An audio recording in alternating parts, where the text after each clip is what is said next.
प्रिय भक्तगण, आज हम आपको एक कथा का श्रवण करा रहे हैं जो सुनने मात्र से आपके जीवन में सुख, संपत्ति और धन की वर्षा होगी। तो चलिए कथा को प्रारंभ करते हैं। भगवान शिव माता पार्वती से कहते हैं, कम बोलने से सभी दुखों का अंत हो जाता है। फिर माता पार्वती कहती हैं, हे प्राणनाथ, यह कैसे संभव है कि व्यक्ति के कम बोलने से सभी दुखों का अंत हो जाता है। फिर भगवान शिव कहते हैं, हे देवी, आज मैं एक कहानी सुनाने जा रहा हूँ जिससे आपको मालूम हो जाएगा कि व्यक्ति को कम बोलने से सभी दुखों का अंत होता है। अगर आप ये कहानी सुन रहे हैं तो पूरा सुनिए। इस कथा को आधा अधूरा छोड़कर जाने की गलती मत करिएगा, क्योंकि इस पवित्र कथा को पूरा सुनने से मनचाहा फल की प्राप्ति होगी। इसलिए इस कथा को पूरा सुने। आप शिव भक्त हैं तो भोलेनाथ का अनादर ना करें। तो चलिए इस कहानी को ध्यान से सुनिए, क्योंकि यह व्यक्ति की जिंदगी बदल सकती है। एक नगर में एक वृद्ध दंपति रहते थे जिनके पास सब कुछ था, अपार धन दौलत, शोहरत, हर एक चीज। उनकी जिंदगी में किसी भी चीज की कोई कमी नहीं थी। दरअसल वह बुजुर्ग आदमी पहले व्यापारी था और उसे व्यापार में बहुत मुनाफा हुआ था। उसके जीवन में कभी किसी चीज की कमी नहीं हुई थी। लेकिन अब बुढ़ापे में उसका मन बहुत शांत रहने लगा। सब कुछ होने के बावजूद वह रात को चैन से सो नहीं पाता था। बाहर घूमने जाता तो मन में कुछ ना कुछ विचार चलते रहते, जिससे वह परेशान रहता। उसे समझ नहीं आ रहा था कि अगर वह जीवन में कुछ करे भी तो क्या करे। सब कुछ मिलने के बाद भी आखिर मन इतना अशांत क्यों है। अब मन की शांति मिले तो कैसे मिले। आखिर मैं ऐसा क्या करूं जिससे मेरा मन शांत हो जाए। दरअसल वह बहुत लालची और कंजूस इंसान था। रात को सोते वक्त वह अपनी गुड़िया से कहता है कि मैं अब सो नहीं पा रहा हूँ, पता नहीं क्यों मेरा मन बहुत अशांत रहता है। बुढ़िया बोली, तुम भी बेवजह चिंता करते हो, इसमें चिंता वाली कोई बात नहीं। उसे मालूम होता है कि जंगल में एक संत महात्मा आए हुए हैं जिनके पास हर समस्या का हल है, लेकिन संत महात्मा सभी से नहीं मिलते। उसने सोचा कि वह संत महात्मा से मिलेगा, चाहे कुछ भी हो जाए। वह संत महात्मा से मिलकर अपनी समस्या का समाधान जरूर करेगा। अगले दिन वह संत महात्मा से मिलने चल पड़ता है। वह संत महात्मा के आश्रम में जाकर देखता है कि संत महात्मा बरगद के वृक्ष के नीचे शांति से बैठे होते हैं। वह उन्हें ध्यान से देख रहा था कि कोई इतना शांत, चिंता मुक्त और बेफिक्र कैसे रह सकता है। वह संत महात्मा के चरणों में बैठकर उन्हें प्रणाम किया और बोला, संत महात्मा, अहो भाग्य, आखिर मुझे आपके दर्शन हुए। संत महात्मा ने पूछा, बताओ तुम्हें खाने में क्या पसंद है। उसने कहा, मुझे आम खाना बहुत पसंद है। संत महात्मा ने उसे मीठे आम खाने को दिए। वो आम इतने स्वादिष्ट थे कि वह आदमी मंत्रमुग्ध हो गया। उसने कहा, मैंने अपने जीवन में बहुत से आम खाए हैं, लेकिन इतना मीठा आम मैंने आज तक नहीं खाया। क्या आप मुझे बता सकते हैं कि यह आम का वृक्ष कहाँ मिलेगा? मैं इसे अपने बगीचे में लगाना चाहता हूँ। संत महात्मा मुस्कुराए और कुछ नहीं बोले, बस उससे पूछा, तुम बताओ तुम्हारे आने का तात्पर्य क्या है, तुम यहाँ क्यों आए हो? उसने कहा, दरअसल मेरे पास सब कुछ है, धन दौलत, अपार संपत्ति, हर एक चीज जो मुझे चाहिए मैंने सब कुछ कमाया है, लेकिन फिर भी मेरा मन बहुत अशांत रहता है। हर समय चिंताएं घेरे रहती हैं। बुजुर्ग ने भारी मन से कहा, संत महात्मा जी, मैंने अपने जीवन में बहुत कुछ देखा और अनुभव किया है। मैंने अपनी सभी इच्छाएं पूरी कर, लेकिन मेरे मन में अभी भी शांति नहीं है। मैं अपने जीवन के अंत में शांति चाहता हूँ, लेकिन मुझे समझ में नहीं आ रहा है कि कैसे पाऊँ। संत महात्मा ने ध्यान से सुना और फिर बोले, महाशय, शांति एक ऐसी चीज है जो बाहरी चीजों में नहीं मिलती, यह हमारे अंदर ही है। लेकिन इसे खोजने के लिए हमें अपने मन को शांत करना पड़ता है। मैं तुम्हें कुछ सरल उपाय बताऊंगा जिन्हें अपनाकर तुम अपने मन को शांत कर सकते हो। संत महात्मा ने बुजुर्ग को ध्यान, योग, प्रकृति में समय बिताने, संगीत सुनने, सकारात्मक सोच, स्वस्थ आहार, नियमित व्यायाम, अच्छी नींद, प्राणायाम और समाज सेवा के बारे में विस्तार से समझाया। बुजुर्ग ने संत महात्मा के प्रत्येक शब्द को ध्यानपूर्वक सुना और उन्हें अपने जीवन में अपनाने का संकल्प लिया। कुछ दिनों बाद बुजुर्ग फिर से संत महात्मा के पास आए, लेकिन वह भी बहुत परेशान और उदास थे। संत महात्मा को एहसास हो गया कि इसके जीवन में कोई बदलाव नहीं आया है। उसने संत महात्मा से कहा, संत महात्मा, मैंने आपके अनुसार हर दिन ध्यान, संगीत, योग और साधना करने की कोशिश की, लेकिन फिर भी मेरे जीवन में अशांति है। मेरा मन अभी भी शांत नहीं है। अब मैं क्या करूं? संत महात्मा समझ गए कि इसे एक खास तरह के इलाज की जरूरत। फिर उसने कहा, जब भी मैं सोने जाता हूँ मेरे मन में हजारों तरह के ख्याल आते हैं, तरह तरह के विचार आते हैं, जिससे मैं और चिंतित हो जाता हूँ और मेरा सिर दुखने लगता है। काफी दिनों से मैं इस परेशानी से जूझ रहा हूँ।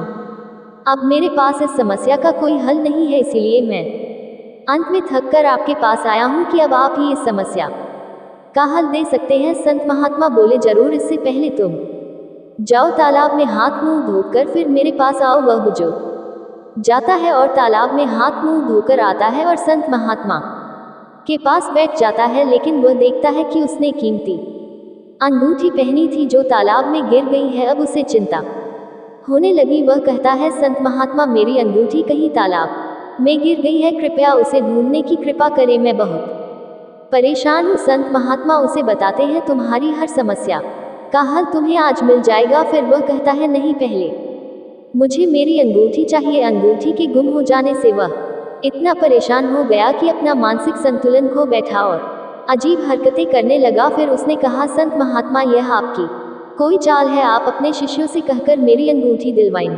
हो गया जैसे मानो सब कुछ खत्म हो गया हो। तब संत महात्मा ने कहा, तुम्हारी अंगूठी मिल जाएगी, तुम परेशान मत हो। संत महात्मा बिल्कुल शांत और चुपचाप बैठे हुए थे। उसने कहा, ये चमत्कार कैसा है? इतना सब होने के बाद भी आप चुपचाप कैसे बैठे हैं? मैं आपको अपशब्द कह रहा हूँ, आपका अपमान कर रहा हूँ, आपकी बेइज्जती कर रहा हूँ, लेकिन ये सब सुनने के बाद भी आप मुस्कुरा रहे हैं। क्या आपको कभी गुस्सा नहीं आता? आपको चिंता नहीं होती? आपको कभी घबराते नहीं देखा? आपका मन आखिर इतना शांत कैसे है? संत महात्मा ने बोला, दरअसल मेरा मन शांत नहीं है। मैं जिस बरगद के पेड़ के नीचे बैठा हूँ वह पेड़ बहुत ही दिव्य है। उसने कहा कि यह पेड़ दिव्य है? क्या मतलब? मैं इस पेड़ के नीचे बैठा हूँ, इस पेड़ में इतनी शक्ति है कि जो भी यहाँ बैठता है उसका मन शांत हो जाता है। लेकिन यहाँ बैठना सबके बस की बात नहीं, यहाँ बैठने के लिए बहुत ध्यान, तप और साधना करनी पड़ती है। फिर उसने कहा, अच्छा, तो ये बात है। अंगूठी खो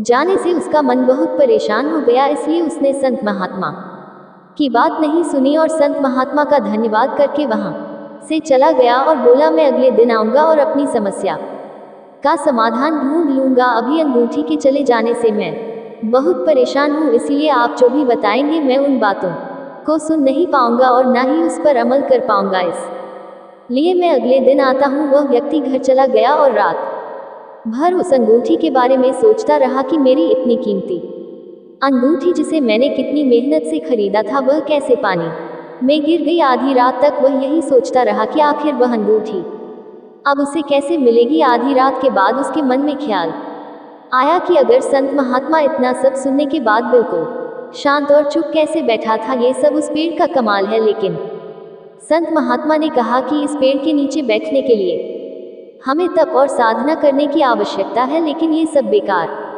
की बातें हैं। मुझे नहीं लगता कि ऐसा कुछ होता होगा। उस पेड़ के नीचे बैठने से ही मुझे लगता है कि मेरा मन शांत हो जाएगा। रात भर उसके मन में यही ख्याल आते रहे। उसने सोचा, क्यों ना किसी भी तरह से वह उस पेड़ के नीचे बैठे और अपने मन को शांत करे। ये सब कहने की बातें हैं, लेकिन उस पेड़ में जरूर कोई ना कोई जादू है। फिर उसने निश्चय किया कि बिना किसी साधना के वह उस पेड़ के नीचे बैठेगा और अपने मन को शांत करेगा। क्या पता वहां बैठते ही उसके अंदर भी शक्तियां आ जाएं और वह अपनी अंगूठी भी ढूंढ सके।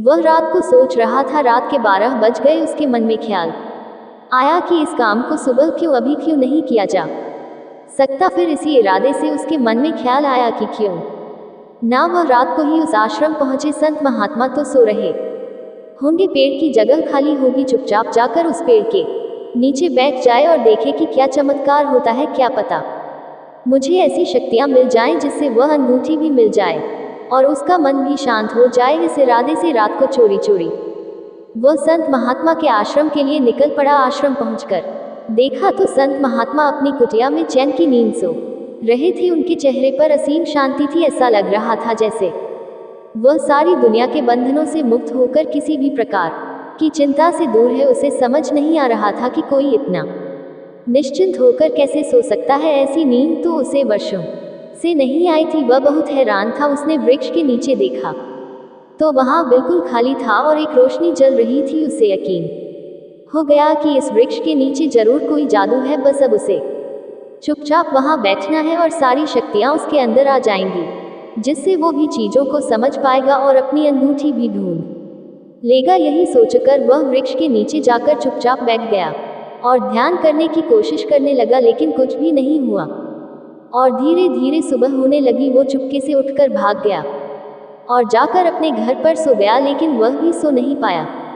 उसे लगा था कि उसके साथ चमत्कार होगा और उसके अंदर शक्ति आएगी। अब वह भी अपने मन के हिसाब से रह पाएगा और उसका मन शांत हो जाएगा और वह अंगूठी भी ढूंढ लेगा। लेकिन सुबह उसके अंदर कोई भी परिवर्तन नहीं आया, वह वैसे का वैसे ही था। अब वही थका हारा नींद में फिर संत महात्मा के पास गया और हाथ जोड़कर उनसे विनती करने लगा, हे संत महात्मा, अब आप कृपा करें, मेरा कोई सहारा नहीं है, अब आप ही मुझे समस्या का हल दे सकते हैं। संत महात्मा ने कहा, क्या बात है, तुम मुझे बताओ। उसने कहा, मुझे बस इतना बता दीजिए, आप इतने शांत कैसे रहते, आपका मन कभी परेशान क्यों नहीं होता, आप चिंता में क्यों नहीं डूबते। संत महात्मा बोले, मैंने तुमसे कल ही बताया था कि इस वृक्ष के नीचे एक जादुई शक्ति है जो इस वृक्ष के नीचे बैठने वाले को मिलती है। उसने कहा, झूठ, ये सब बिल्कुल झूठ है, इस बात में कोई सच्चाई नहीं है। उसने कहा, कैसे, मैं रात को इस वृक्ष के नीचे बैठा था, लेकिन मुझे किसी भी जादुई शक्ति का अनुभव नहीं हुआ और ना ही कोई परिवर्तन हुआ, ये सब बेकार की बात है, आप झूठ बोलते हो। संत महात्मा फिर मुस्कुराए। उसने सोचा था संत महात्मा गुस्सा करेंगे, लेकिन संत महात्मा कुछ नहीं बोले, उल्टे संत महात्मा मुस्कुरा रहे थे। उसे हैरानी हुई, आपको गुस्सा करना चाहिए था कि मैंने आपकी इजाजत के बिना वृक्ष के नीचे बैठा। उसने कहा, लेकिन अगर ध्यान करने से ही मन शांत हो जाता है तो मैं ध्यान करने को भी तैयार हूँ। संत महात्मा ने कहा, नहीं, अब ध्यान करने से कुछ नहीं होगा। उसने कहा, क्या मुझे शांति कभी नहीं मिलेगी। संत महात्मा ने कहा, जल्दी मत करो, सब्र करो और संतोष करना सीखो। एक अंगूठी के खो जाने से तुम इतनी परेशान हो गए तो तुम भला जीवन में शांति कैसे ढूंढ पाओगे। संत महात्मा ने कहा, तुम यहाँ से चले जाओ और कल अपने बेटे के साथ यहाँ आना। वह वहाँ से चला जाता है और अगले दिन अपने बेटे के साथ वहाँ आता है। संत महा ने कहा, बेटा तुम जाओ और उस तालाब में हाथ मुंह धोकर यहाँ आकर बैठो। फिर उन्होंने अपने बेटे से कहा, बेटा तुम जाओ, लेकिन अपनी अंगूठी यहाँ उतार दो। बेटा हाथ धोकर अंगूठी उतार कर चला जाता है और वापस आ जाता है। संत महात्मा फिर मुस्कुराते हैं। वह पूछता है, आप अब क्यों मुस्कुरा रहे हैं। संत महात्मा बोले, कुछ नहीं, बस यूं ही। लेकिन इस बार वह देखता है कि उसके बेटे की गले की हार अब नहीं है और वह हैरान हो जाता है। गुस्से में बोलता है, संत महात्मा, मेरे बेटे की चैन कहाँ गई, आखिर पानी में बेटे की चैन कैसे गिर गई। यह सब जरूर कोई ना कोई चाल है। ये क्या है, बताओ, क्या तुमने मेरे अंगूठी और मेरे बेटे की चैन को चुरवाया है। आखिर ऐसे कैसे गुम हो सकता है, इस दाल में जरूर कुछ काला है। संत महात्मा को फिर से गुस्सा नहीं आया। उसकी अंगूठी और बेटे की सोने की चैन भी तालाब में गिर गई। वह वहां से दूर जाकर बैठ गया।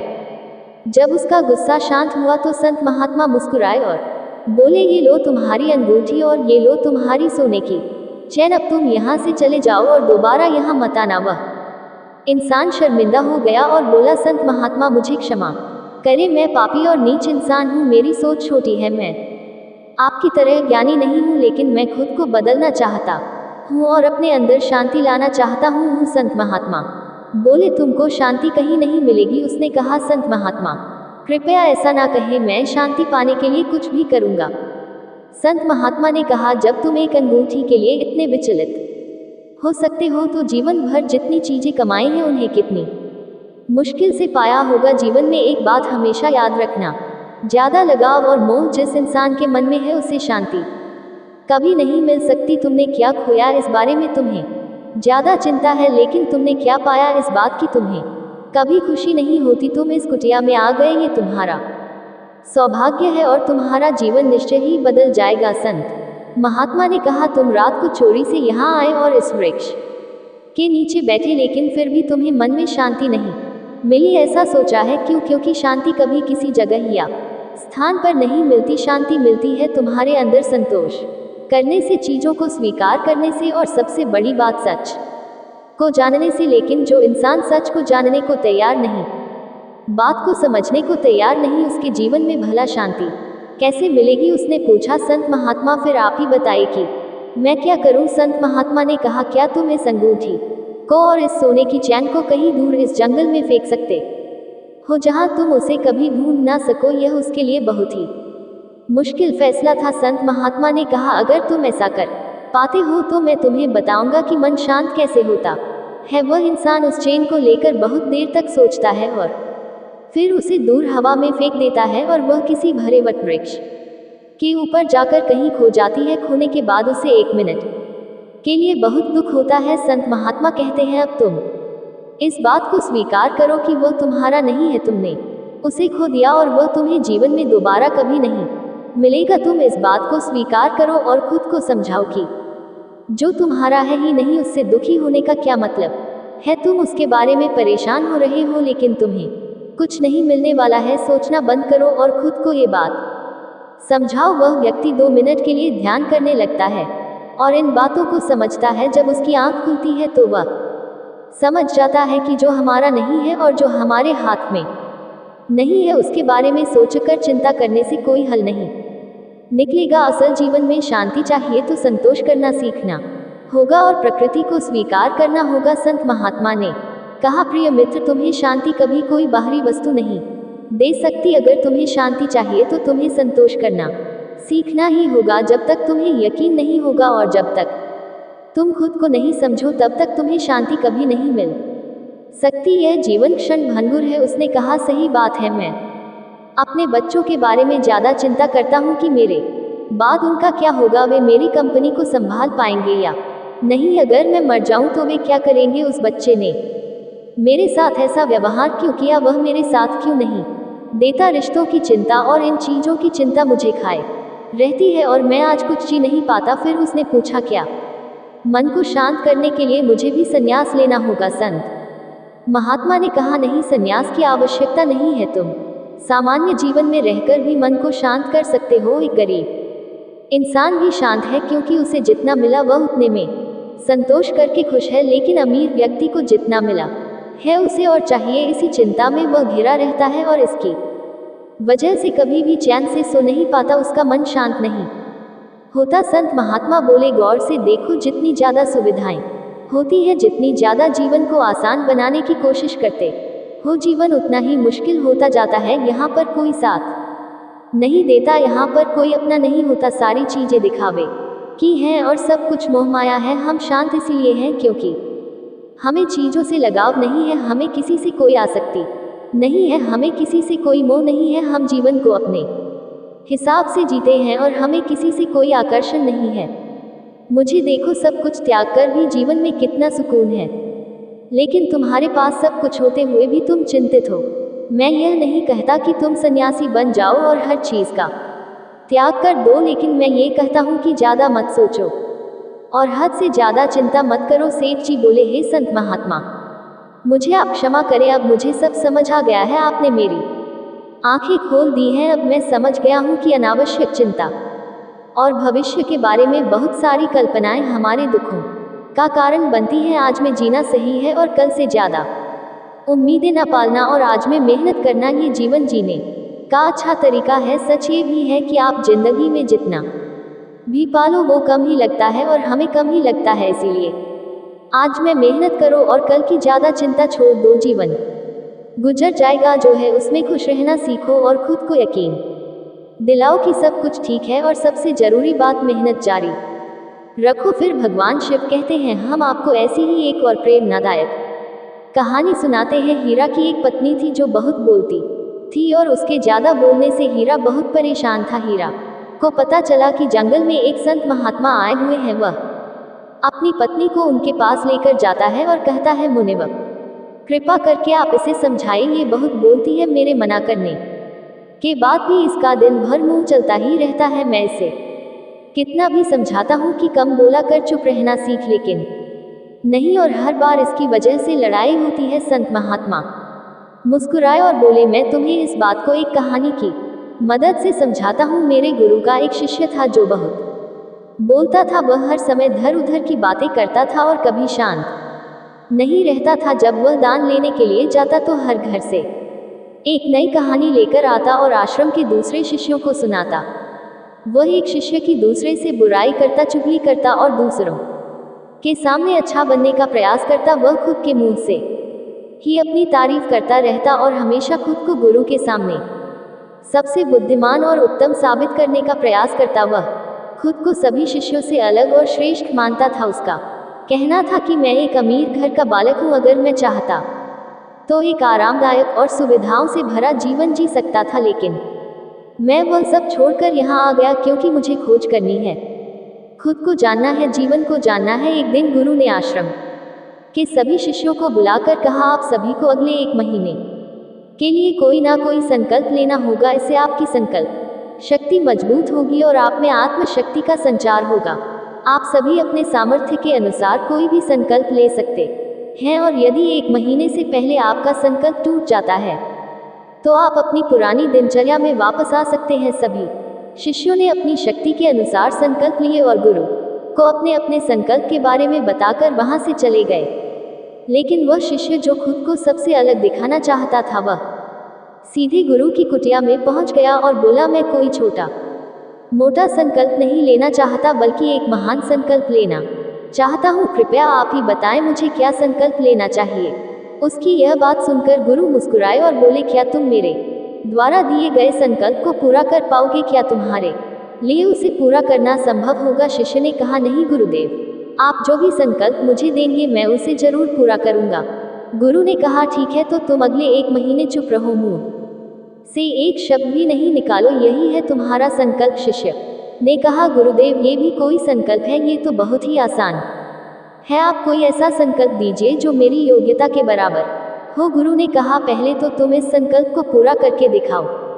शिष्य ने गुरु की बात मान ली और वह उसी समय चुप हो गया और कुटिया से बाहर चला गया। उसे चुप रहना बहुत आसान लग रहा था। उसने एक दिन तो जैसे तैसे चुप रहकर काट लिया, लेकिन दूसरे दिन से उसके मन में ना बोलने का बोझ बढ़ने लगा और तीसरे दिन उसे भारीपन महसूस होने लगा। चौथे दिन उसके अंदर एक अजीब सी बेचैनी होने लगी। आश्रम के सभी शिष्य आपस में बातें कर रहे थे। वह भी अपना पक्ष उनके सामने रखना चाहता था, उनकी बोलती बंद कर देना चाहता था, लेकिन उसका संकल्प उसके आड़े आ रहा था, इसलिए वह पूरे दिन सिर्फ इशारे और आंख बनाता। इसी तरीके से कुछ दिन और बीते और वह शिष्य बीमार पड़ गया। उसका सिर फटा जा रहा था, उसका खाने पीने तक का मन नहीं था, वह सिर्फ बोलना चाहता था। वह गुरु के पास गया और उनके सामने बैठकर लिखकर उन्हें बताया, गुरुदेव, मैं बोलना चाहता हूँ, बिना बोले मुझे सांस नहीं आ रही है, मेरा दम घुटता जा रहा है, मैं अंदर ही अंदर पागल हुआ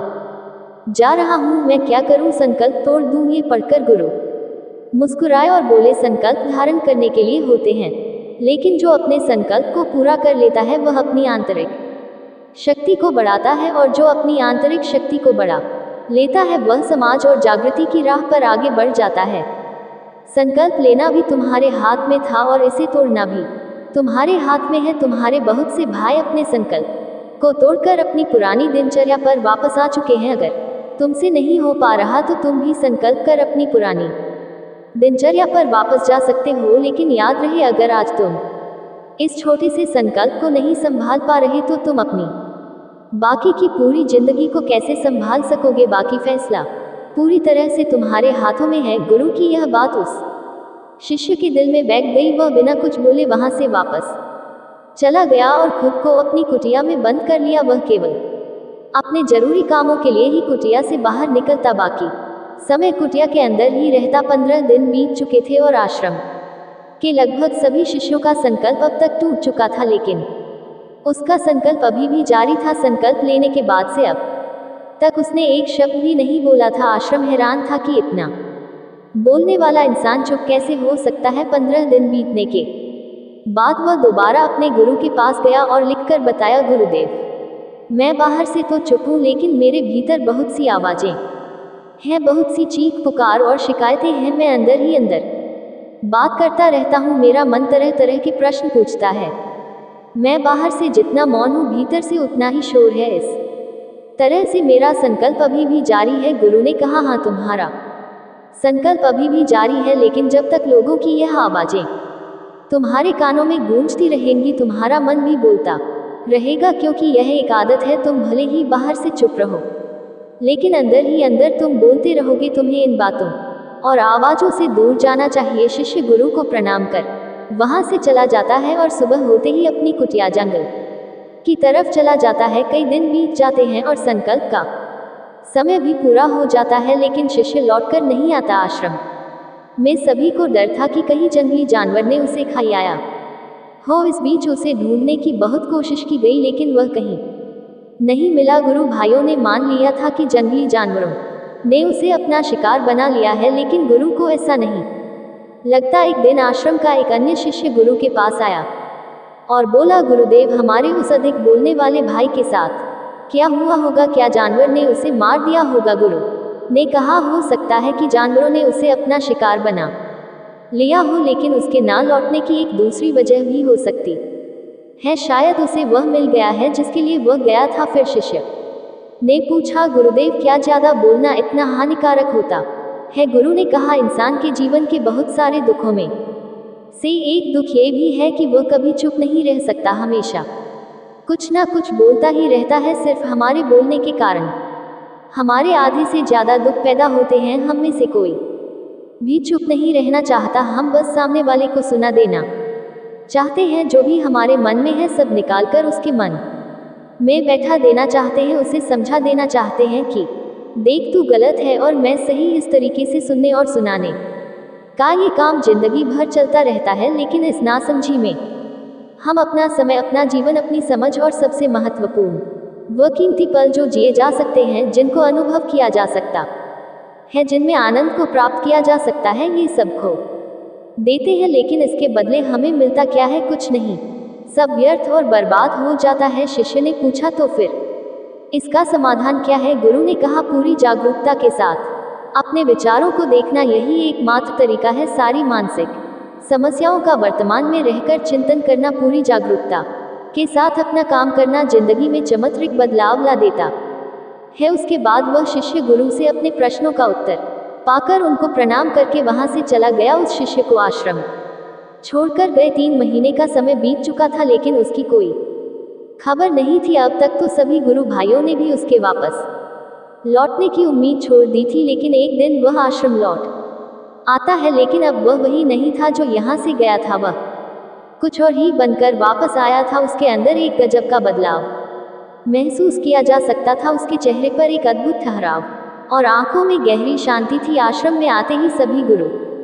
भाइयों ने उसे घेर लिया और बातें करने लगे। वह भी अपने गुरु भाइयों से बातें करने लगा। उससे बात करने वाले सभी ने महसूस किया कि अब वह पहले जैसा उतावला और बातूनी नहीं रह गया था। उसके मुंह से शब्द बहुत ही सुलझे हुए और मधुरता के साथ निकल रहे थे। थोड़ी देर तक गुरु भाइयों से बात करने के बाद वह सीधा गुरु की ओर चला गया। उसने गुरु के चरण छुए और कहा, गुरुदेव, क्या मैं अब भी मौन हूँ? क्या अब भी मेरा संकल्प जारी है? गुरु ने कुछ देर तक शिष्य की आंखों में ध्यान से देखा और कहा, हाँ, तुम अब भी मौन हो। तुम्हारे मुंह से एक भी शब्द नहीं निकल रहा और तुम्हारा संकल्प अभी भी जारी है। शिष्य ने कहा, गुरुदेव, जब आश्रम से गया तो मैं मुंह से तो चुप था, लेकिन मेरे अंदर बहुत सी आवाजें थी। मन में बहुत से प्रश्न थे और वे बंद नहीं हो रहे थे। तो मैं जंगल में चला गया, इस उम्मीद से कि वहां मुझे शांति मिलेगी और मेरे मन की बकबक कम हो जाएगी। लेकिन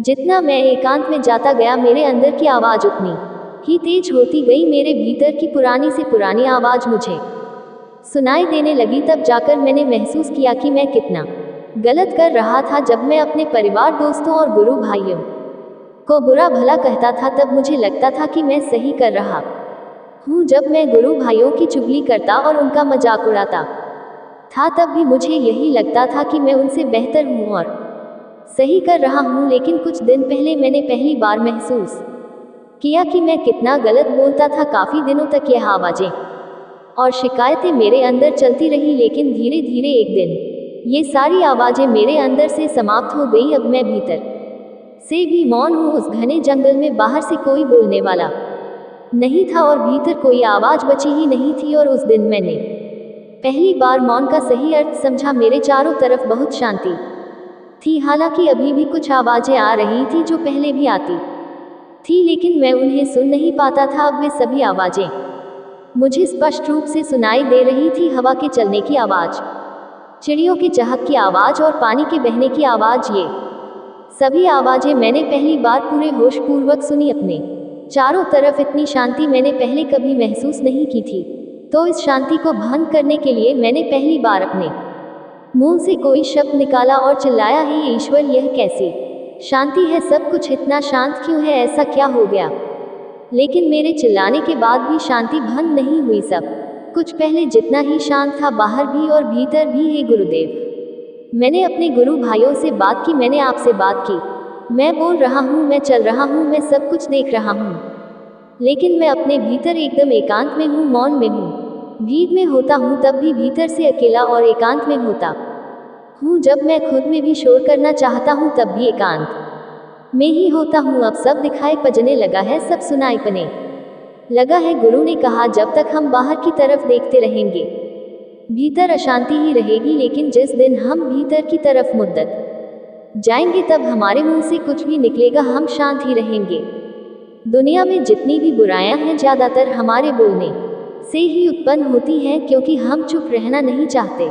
हम जितनी ज़रूरत है उससे कहीं ज़्यादा बोलते हैं। हम सामने वाले को सुनना नहीं चाहते, बल्कि उसकी बोलती बंद कर देना चाहते हैं, उसे समझा देना चाहते हैं कि मैं कौन हूँ, मैं क्या कर सकता हूँ, और यही हमारी जिंदगी का मकसद बनकर रह जाता है। हमारी सारी ऊर्जा व्यर्थ के बोलने में बर्बाद होती रहती है। ऐसे ही समाज में लोगों का जीवन दुखों से भर जाता है, जो हमेशा एक दूसरे को सुनाने में लगे रहते हैं, कभी एक दूसरे को सुनना नहीं चाहते, समझना नहीं चाहते।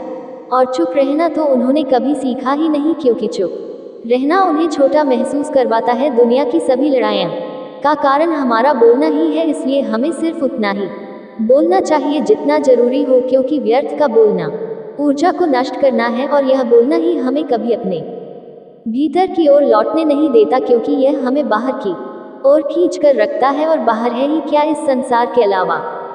लेकिन अगर अपने भीतर के संसार की ओर मुड़ना है तो इस मुंह को बंद ही रखना चाहिए। इसीलिए जितने भी बुद्ध हुए, आत्मज्ञानी हुए, वे सभी एकांत की ओर भागे, ताकि उन्हें ज़्यादा ना बोलना पड़े, ज़्यादा सुनना ना पड़े। वे एकांत में रहे और शांत रहे, इसलिए आसानी से भीतर की यात्रा कर पाए। लेकिन अगर कोई चाहे तो इस संसार में रहकर भी एकांत में रह सकता है, शांत रह सकता है, लेकिन इसके लिए उन्हें अपनी ऊर्जा बचानी होगी, जिसे वे अब तक बेकार की बातों में बर्बाद कर रहे थे। फिर भगवान शिव कहते हैं, इस कहानी से व्यक्ति को यही सीख मिलती है कि बेकार की बात करना ऊर्जा की बर्बादी है ज़्यादा, और बेकार बोलना उस व्यक्ति को अपने अंदर की ओर लौटने नहीं देता, क्योंकि यह उस व्यक्ति को बाहरी चीज़ों में उलझा रखता है। और जिन्हें अपने अंदर की यात्रा करनी है, उन्हें अपने मुंह को बंद ही रखना चाहिए। इतना कहकर भगवान शिव इस कहानी को समाप्त करते हैं। इस वीडियो को बोलते समय कोई त्रुटि हो तो मैं क्षमा चाहती हूँ। उम्मीद है आप सभी को यह वीडियो अच्छी लगी होगी। अगर आप शिव के सच्चे भक्त हैं तो चैनल को सब्सक्राइब और वीडियो को लाइक करके कमेंट में हर हर महादेव लिख दीजिए।